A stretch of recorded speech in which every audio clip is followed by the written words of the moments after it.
The great chamber of Station Primarch floated in the empty space between three dying stars. It was old, older than most civilizations that now sent their representatives to sit within its crystal walls. For 60,000 years, the Galactic Concord had ruled this part of the universe from this very place. 12 species, 12 empires, one purpose: to control everything worth controlling. High Arbiter Vel'Korath stood at the center of the chamber. His pale blue skin reflected the soft lights that came from the walls themselves. He was Sithani, one of the founding races of the Concord. His people had conquered their first world when humans were still living in caves and hunting with sharp stones. To him, the universe was simple. The strong took what they wanted, the weak served or died. "Honored representatives," Vel'Korath said, his voice carrying to every corner of the massive room. "We gather today to discuss a matter of great opportunity." Around him, delegates from 11 other species listened. The Draketh ambassador sat in a pool of warm water, his insect-like body clicking with interest. The Vellani representative glowed softly, her transparent skin showing the light organs beneath. The Morathi delegate breathed through tubes connected to a tank of yellow gas. Each species was different. Each had their own history of blood and conquest. Together, they had built an empire that stretched across 10,000 star systems. Vel'Korath waved his four-fingered hand, and a hologram appeared in the center of the chamber. It showed a small blue planet, covered in white clouds and green land masses. Oceans sparkled under the light of a yellow sun. "Earth," Vel'Korath announced. "Third planet of a star system in the outer regions of our territory. Our scout ships discovered it 2 cycles ago." The Draketh ambassador leaned forward, his compound eyes studying the image. "Intelligent life? Yes. They call themselves humans. Approximately 7 billion of them live on this single world." Vel'Korath smiled, showing his needle-like teeth. "They have achieved basic space travel. Chemical rockets, primitive satellites. They have split the atom but have not yet learned to truly harness its power." "Classification?" asked the Vellani representative. "Level 4. Perhaps level 5 at most." Vel'Korath let the information sink in. Under Concord law, any species below level 7 was subject to what they called integration. It was a clean word for a dirty process. Integration meant the species would lose its freedom. Their world would become property of the Concord. Their people would become workers, soldiers, or test subjects, depending on their usefulness. The Morathi delegate made a bubbling sound through his breathing tubes. "Their world has resources, abundant, clean water, rich minerals, diverse biological life that could be harvested for genetic research. And of course, the humans themselves." Vel'Korath enlarged the hologram to show cities, roads, and farms. 7 billion workers, ready to serve our needs. Their physical form is compatible with many labor requirements.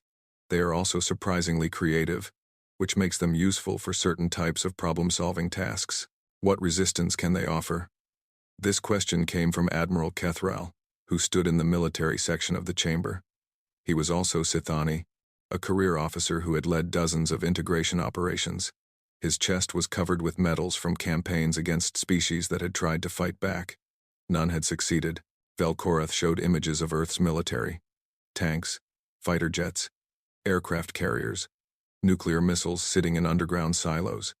The assembled representatives made sounds of amusement. "Their most powerful weapons are nuclear explosives," Vel'Korath explained.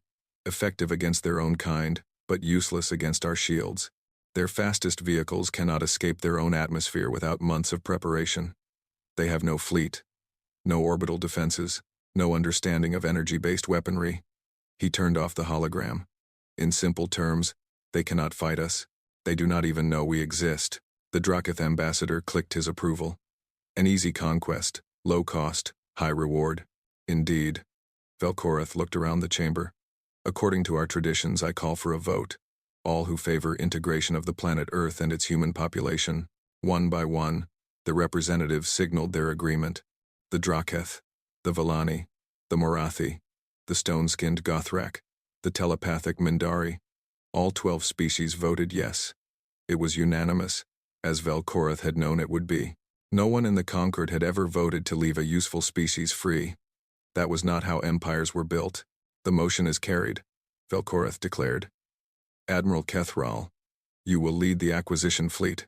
Standard protocol. Arrive in force. Demonstrate our power. Offer them the choice between peaceful surrender and total destruction. Most species choose wisely. Admiral Kethril bowed his head. It will be done. How large a force? Velkorath considered. 300 ships should be sufficient. This is not a battle. It is a demonstration. 300 ships to conquer a world of 7 billion. The Vellani representative's glow brightened with amusement. The humans will write stories about this day, tragic stories about how their independence ended. The chamber filled with the sounds of alien laughter. Far away, on the blue planet called Earth, no one seemed to notice.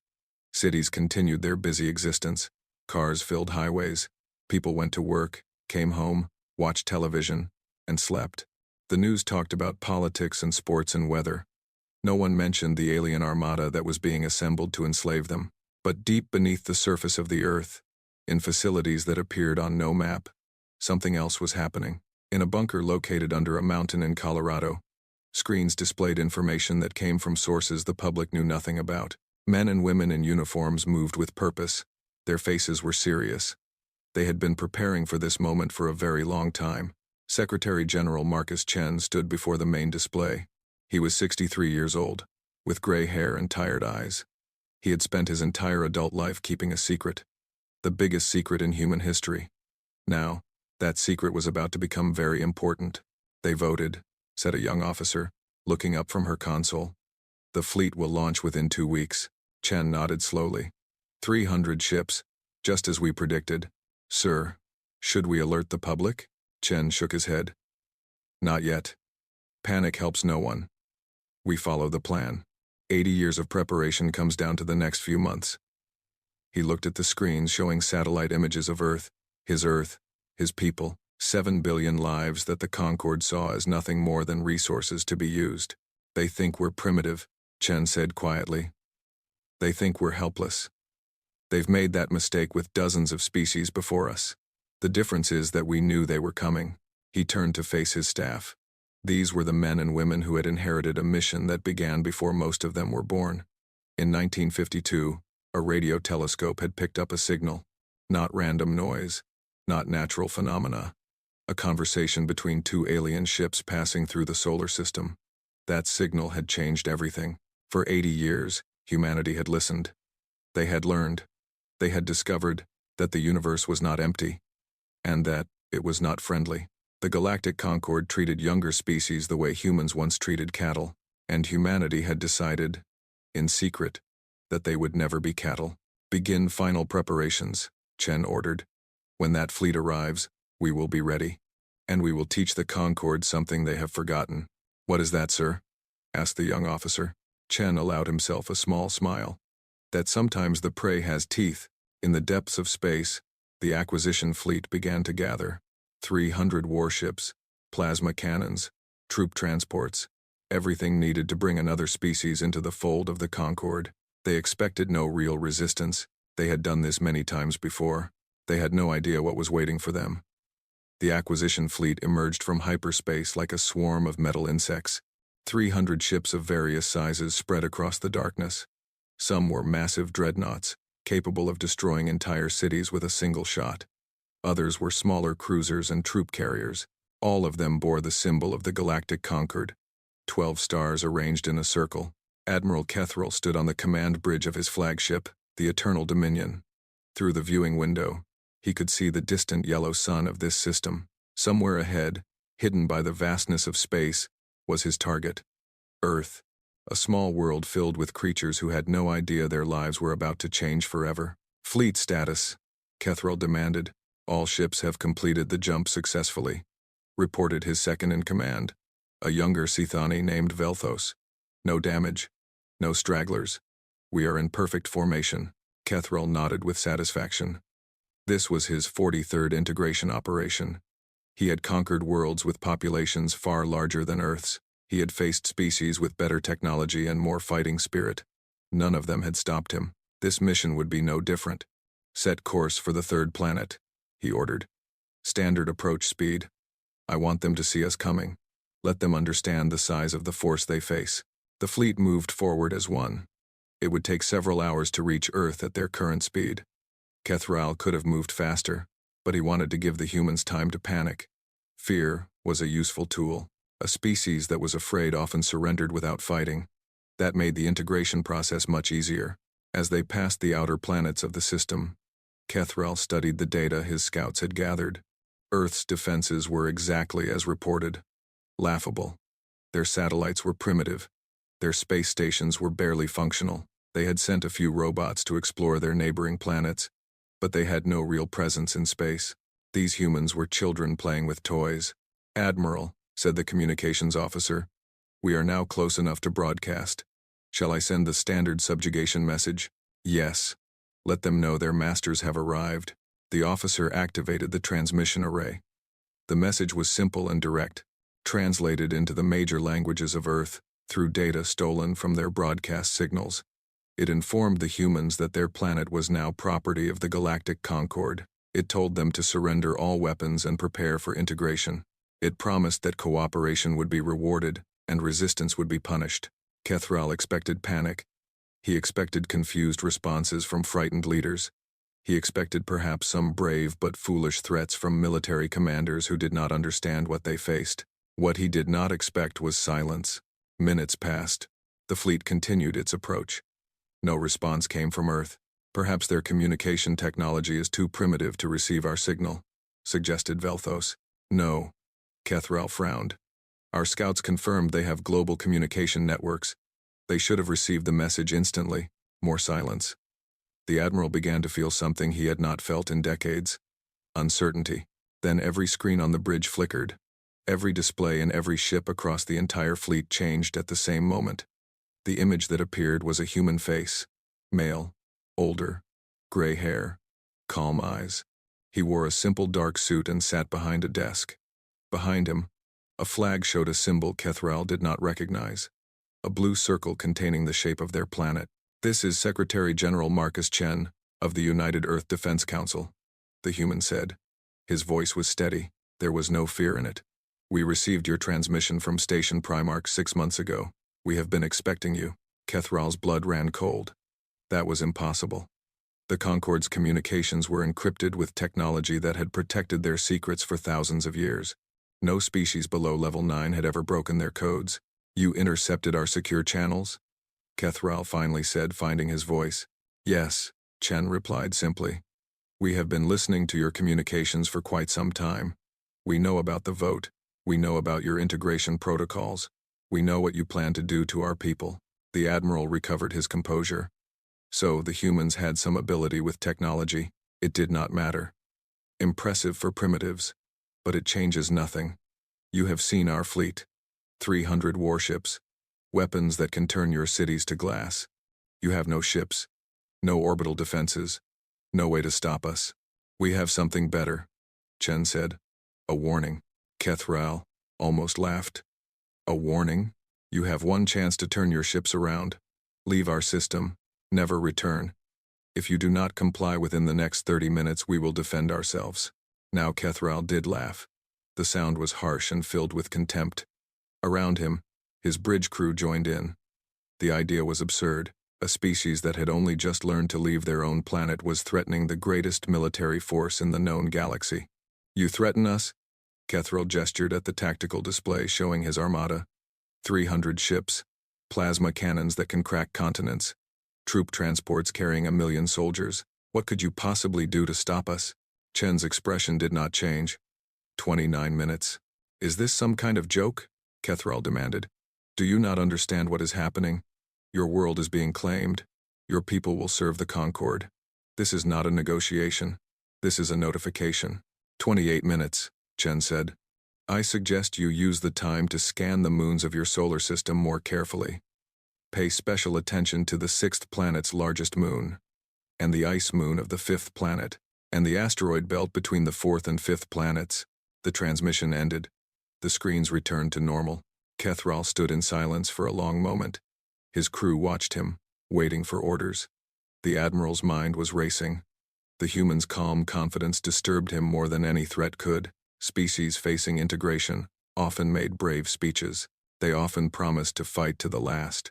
But there was always fear behind their words. Always desperation. This human had shown neither. Scan the areas he mentioned, Kethrol ordered. Full sensor sweep, maximum resolution. Admiral? Velthos looked confused. Surely you do not believe this primitive could actually— I believe in being thorough, Kethrol interrupted. We lose nothing by checking. The sensor officers went to work. Minutes passed as the powerful scanners of the Eternal Dominion examined the moons and asteroids the human had mentioned. Admiral, one of the officers said slowly, I am detecting unusual readings from the moon called Titan. There appears to be a structure beneath the surface. It is very large. What kind of structure? Unknown. But the energy signature is— The officer paused, checking his readings twice. Sir, the energy output is higher than anything I have ever seen. It exceeds the power core of this ship by a factor of several thousand. Kethrol felt ice form in his stomach. Check the other locations. More reports came in. A massive installation on Europa, hidden beneath the ice. Strange objects scattered throughout the asteroid belt, each one broadcasting low-level power signatures. Orbital platforms, hidden in the rings of Saturn. The solar system that had appeared empty was anything but. How is this possible? Velthos whispered. Our scouts surveyed this system. They found nothing. They found what they expected to find, Kethrol replied. A primitive world with no space presence. They did not look deeper because they did not think they needed to. The Admiral stared at the tactical display. The countdown the human had given him continued in his mind. 20 minutes left. Perhaps less. Admiral, what are your orders? Kethrol made a decision. He had not conquered 42 worlds by retreating at the first sign of difficulty. Whatever the humans had built, it could not stand against the combined firepower of the acquisition fleet. No species below level 7 had ever created weapons that could challenge the Concord. It was simply not possible. We continue forward, he announced. Raise shields to full power. Prepare all weapons. If the humans want a demonstration of our strength, we will give them one. The fleet advanced. The countdown continued. And on Earth, Marcus Chen closed his eyes and whispered a single word. Ready. The fleet crossed the orbit of the 8th planet, a blue ice giant the humans called Neptune. Admiral Kethrol watched the countdown in his mind. The 30 minutes the human had given him were nearly gone. Nothing had happened. Perhaps the warning had been a bluff after all. Perhaps the humans were simply trying to buy time for their leaders to escape. Admiral, reported the sensor officer. We are detecting increased energy readings from the moon Europa. The output is rising rapidly. On screen, the main display showed the small ice moon orbiting the 5th planet. Its surface was smooth and white, covered in frozen water. But something was happening. Cracks were forming in the ice. Light was spilling out from beneath, blue and bright and growing stronger by the second. What is that? Velthos asked. Before anyone could answer, the light exploded upward. A beam of pure energy shot from Europa's surface into space. It was impossibly bright, like a piece of a star had been captured and released. The beam crossed the millions of kilometers between the moon and the fleet in less than a heartbeat. The harbinger of truth, a Dracoth dreadnought flying at the front of the formation, was directly in its path. The ship did not explode. There was no fire, no debris, no dramatic destruction. One moment the harbinger of truth existed. The next moment, it did not. The beam had simply erased it from reality. 12,000 crew members, millions of tons of metal and technology, gone in an instant. The bridge of the Eternal Dominion fell silent. Officers stared at their screens in disbelief. Some made sounds of horror. Others could not make any sound at all. Full stop, Kethrol ordered. His voice was barely a whisper. All ships, full stop immediately. The fleet obeyed. 300 ships hung motionless in the void, their crews trying to understand what they had just witnessed. The screens flickered again. The human, Chen, appeared once more. That was a warning shot, he said. His voice was still calm, still without fear. We have installations on 12 moons in this system. Each one is capable of what you just witnessed. Each one can fire multiple times before requiring recharge. Your shields are useless against our weapons. Your armor provides no protection. Kethrol found his voice. What? What was that? What technology could possibly— Admiral, I understand your confusion. Let me explain. Chen leaned back in his chair. 80 years ago, we intercepted our first alien transmission. 2 ships of the Villani Collective, passing through our system on their way elsewhere. They did not notice our primitive radio signals. They did not consider that anyone might be listening to their conversation. The Admiral's throat sacs tightened with shock. 80 years. The humans had known about alien life for 80 years and had said nothing, done nothing. Or so it had seemed. We learned many things from that conversation, Chen continued. We learned that the galaxy was not empty. We learned about the Concord and its integration protocols. We learned what happened to species that were deemed useful but too weak to resist, and we made a decision. What decision? Kethral asked. That we would never be victims. Chen's eyes hardened. For 80 years, we have listened to your communications. We have studied your technology. We have learned your weaknesses, and we have built, in secret, in places you would never think to look. We have built weapons that your scientists believe are impossible. Impossible is correct, Kethral said, trying to regain his confidence. No species below level 7 has ever. Your classification system is based on what species choose to show you. Chen interrupted. We chose to show you nothing. Your scouts came to our system and saw exactly what we wanted them to see. A primitive world. A young species struggling to reach their own moon. They did not see the research stations on the dark side of that moon. They did not see the weapons platforms hidden in the asteroid belt. They did not see the energy collectors we have placed around our sun. Kethral looked at his tactical display. New signatures were appearing everywhere as the humans dropped whatever cloaking technology they had been using. Weapons, platforms, defense satellites, structures on every rocky body in the system. The solar system that had seemed empty was actually a fortress. You see, Admiral, we faced a problem, Chen explained. We knew the Concord existed. We knew that eventually you would come for us. But we also knew that if we revealed ourselves too early, you would simply send a larger fleet, so we stayed hidden. We pretended to be primitive. And we prepared. The weapon that destroyed my ship, Kethral said slowly. How does it work? I am not a scientist, Admiral.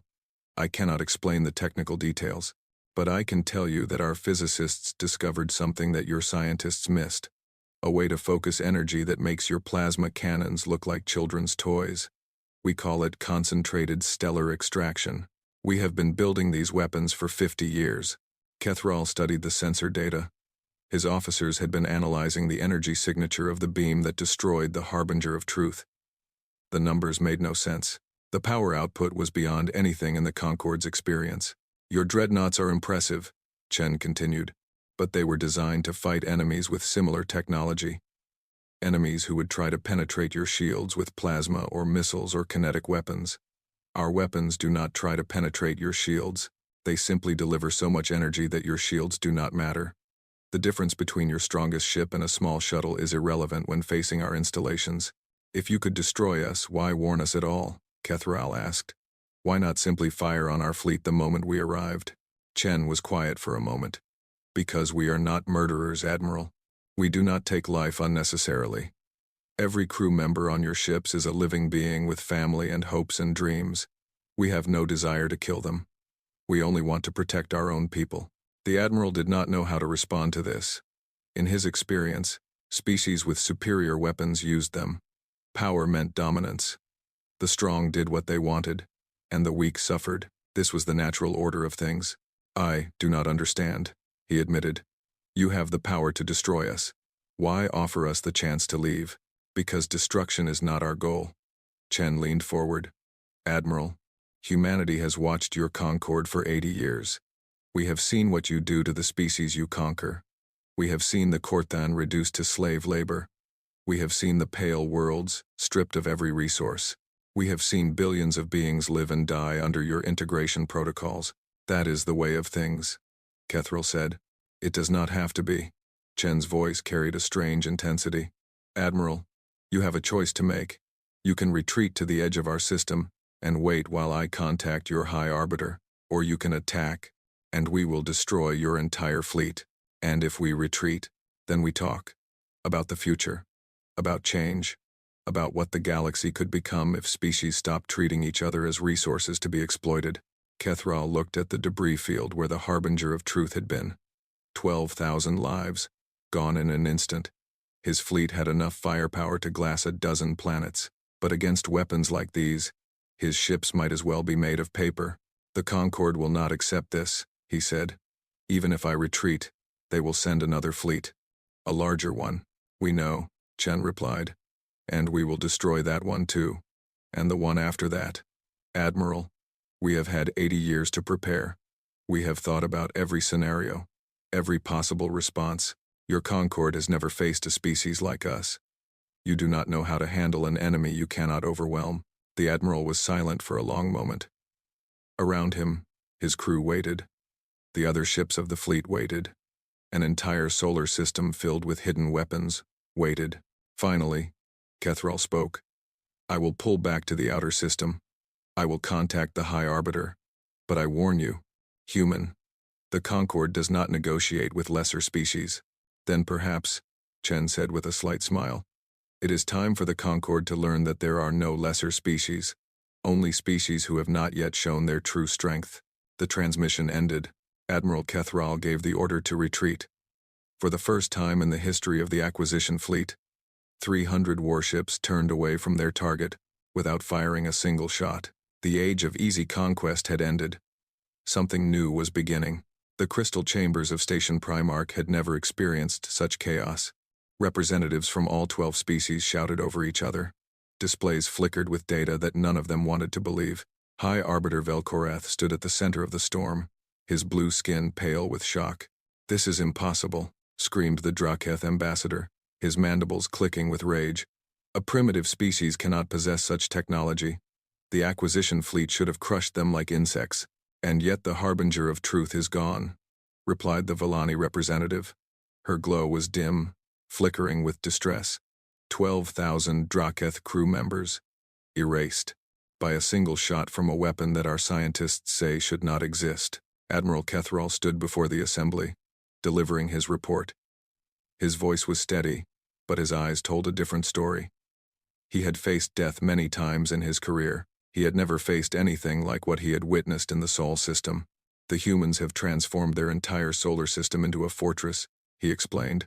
Weapons installations on every major moon. Defense platforms throughout the asteroid belt.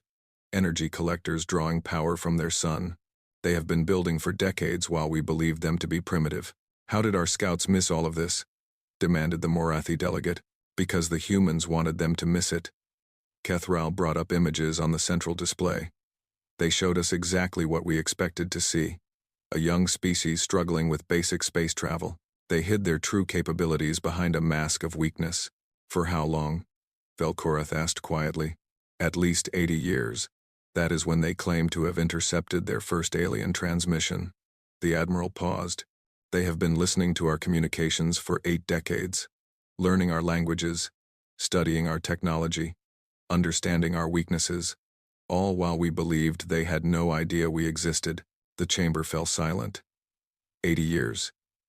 For 80 years, humanity had watched the Concord like predators watching prey. They had seen the integration operations. They had witnessed the conquests. They had learned exactly what awaited them if they revealed themselves too early. I want to speak with them, Velkorath announced. Open a channel to their leader. The communications systems activated. Moments later, the face of Secretary General Marcus Chen appeared on the main display. He looked tired but calm. Behind him, other humans moved through what appeared to be a command center. High Arbiter Velkorath, Chen said. I expected your call. You have attacked a vessel of the Galactic Concord, Velkorath said, his voice hard. You have killed 12,000 citizens of the Draketh Dominion. This is an act of war. We defended ourselves against an invasion fleet, Chen replied. Your own records show that you voted to enslave our species, to claim our world, to turn 7 billion people into property. We simply refuse to allow this. You do not have the right to refuse. The integration protocols. Your integration protocols mean nothing to us. Chen's voice was sharp. We do not recognize the authority of the Concord over our world or our people. We never asked to be part of your empire. We have no interest in being conquered. The Draketh ambassador pushed forward. You dare to speak to us this way? We will send 1,000 ships. We will burn your pathetic world to ash. Chen turned his gaze to the insectoid alien. Ambassador, please listen carefully. We have weapons platforms on every major moon in our system. We have defense satellites scattered across billions of kilometers. We have installations that your sensors have not yet detected." He paused. "And we have something else. Something that should make you think very carefully before threatening us." "What?" the ambassador demanded. "Check your homeworld." The Drakith ambassador froze. "What did you say?" "Contact your homeworld. Ask your scientists to examine the deep crust seismic readings from the northern continent. They will find anomalies, patterns that do not match natural geological activity." Velkorath felt his blood run cold. "What have you done?" "For 80 years. We have been watching you," Chen said. "For 60 of those years, we have been sending probes throughout the galaxy. Small, undetectable, powered by the same technology that allows our weapons to function. These probes have visited many worlds, including the homeworlds of every species in your conquered." The chamber erupted in horror. Representatives screamed at each other. Some tried to contact their own planets. The Drakith ambassador collapsed backward into his pool, his body shaking. "You put weapons on our worlds?" Velkorath whispered. "We put insurance on your worlds," Chen corrected. "We knew that the day would come when the Concord discovered us. We knew that you would try to conquer us, and we knew that if you had no fear of consequences, you would simply keep attacking until you succeeded. This is barbaric. This is survival." Chen's expression was hard. "High Arbiter, we did not choose this situation. We did not choose to exist in a galaxy where species are enslaved and worlds are stripped of resources. We did not choose to be discovered by a civilization that sees us as nothing more than useful animals to be owned. But we did choose how to respond." Velkorath struggled to think clearly. His mind kept returning to the same terrible image. Weapons hidden beneath the surface of his own homeworld. Billions of his people going about their lives, never knowing that death was buried beneath their feet. "What do you want?" he finally asked. "I told your admiral. We do not want destruction. We do not want war. We want to live in peace, but we will not be slaves." Chen leaned forward. "Here is our offer. The Concord will withdraw all ships from our system. You will publicly acknowledge that Earth is an independent world, not subject to integration. And you will meet with us to discuss a new relationship." "A new relationship?"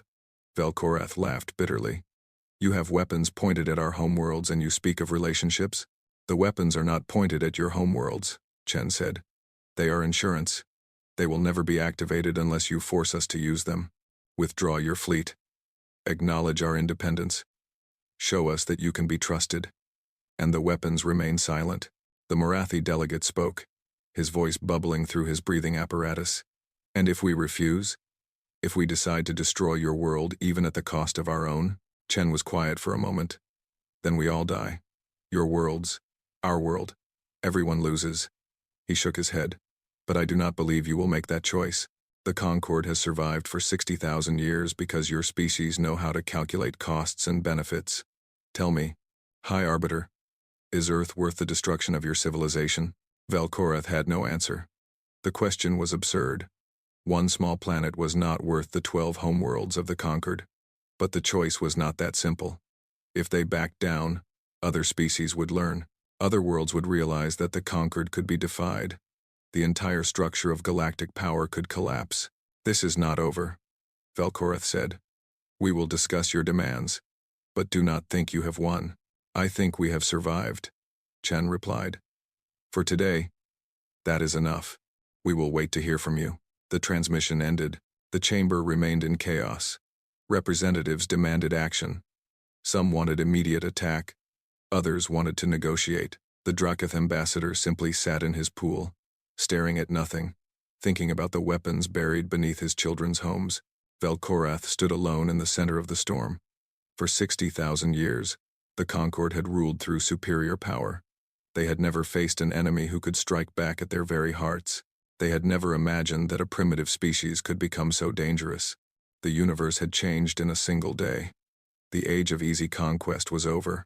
The question now was what would replace it. And somewhere, in the darkness between stars, more human probes continued their silent journey. Watching, waiting, ready. 1 year passed. It was the longest year in the history of the Galactic Concord. The 12 species argued. They debated. They threatened. Some demanded immediate war against Earth, regardless of the cost. Others urged caution. The weapons that humanity had planted on their homeworlds could not be found. Teams of scientists searched for months, scanning every meter of crust, and found nothing. Either the devices were too deeply buried to detect, or the humans had been bluffing. No one wanted to test whether it was a bluff. During that year, something unexpected happened. Word spread. Other species, those who had been conquered and integrated over the centuries, learned about the humans. They learned about the small blue world that had defied the Concord. They learned about the weapons that could destroy dreadnoughts with a single shot. And they began to hope. On the mining world of Korthus, slaves whispered in the darkness about Earth. In the labor camps of the Pale Worlds, workers passed stories from mouth to mouth. A species had said no. A species had fought back. A species had won. The Concord noticed. They always noticed. "We have a problem," Velkorath announced at an emergency meeting of the representatives. "There have been uprisings on 17 integrated worlds. Workers are refusing to obey. Some are openly rebelling. They chant the name of the human world. They call it a symbol of hope. Then we crush them," the Drakith ambassador said. "We have done it before. We will do it again. And if we do, the humans are watching. They have made it clear that they oppose integration. What happens when they decide to help the rebels?" Silence fell over the chamber. This was the true threat. Not the weapons on the homeworlds. Not the fortress in the Sol system. The true threat was inspiration. If humanity could resist, others might try. The entire structure of the Concord was built on the belief that resistance was impossible. That belief was crumbling. "We must negotiate," the Volani representative said reluctantly. "We have no other choice." "Negotiate?" The Drakith ambassador's mandibles clicked with fury. "Surrender to primitives? Not surrender. Adapt." The Volani's glow pulsed with frustration. "The galaxy has changed. We can accept that change and find a new way forward. Or we can fight and risk everything." The debate continued for hours. In the end, the vote was close. 7 species chose negotiation. 5 chose continued resistance. The Concord, for the first time in its history, was divided. The negotiations began. Secretary General Marcus Chen led the human delegation. He traveled to Station Primarch aboard a ship that humans had secretly built decades ago. It was smaller than the Concord vessels, but its hull was made of materials that Concord scientists did not recognize. Its weapon systems were hidden, but everyone knew they were there. Chen walked into the crystal chamber where so many species had been sentenced to slavery. He looked around at the representatives of the 12 races. Some glared at him with hatred. Others watched with curiosity. A few showed something that might have been respect. "Thank you for agreeing to meet," Chen began. "I know this is difficult for many of you. For 60,000 years, you have ruled this part of the galaxy. The idea of treating another species as equals must feel strange. It feels like weakness," the Drakith ambassador muttered. "I understand why you would think that." Chen turned to face the insectoid alien directly. "Your civilization was built on conquest. You measured strength by what you could take from others. That system worked for a very long time, but it created something you did not expect." "What?" "Enemies. Everywhere you looked, enemies. The species you conquered did not become loyal citizens. They became slaves who dreamed of freedom.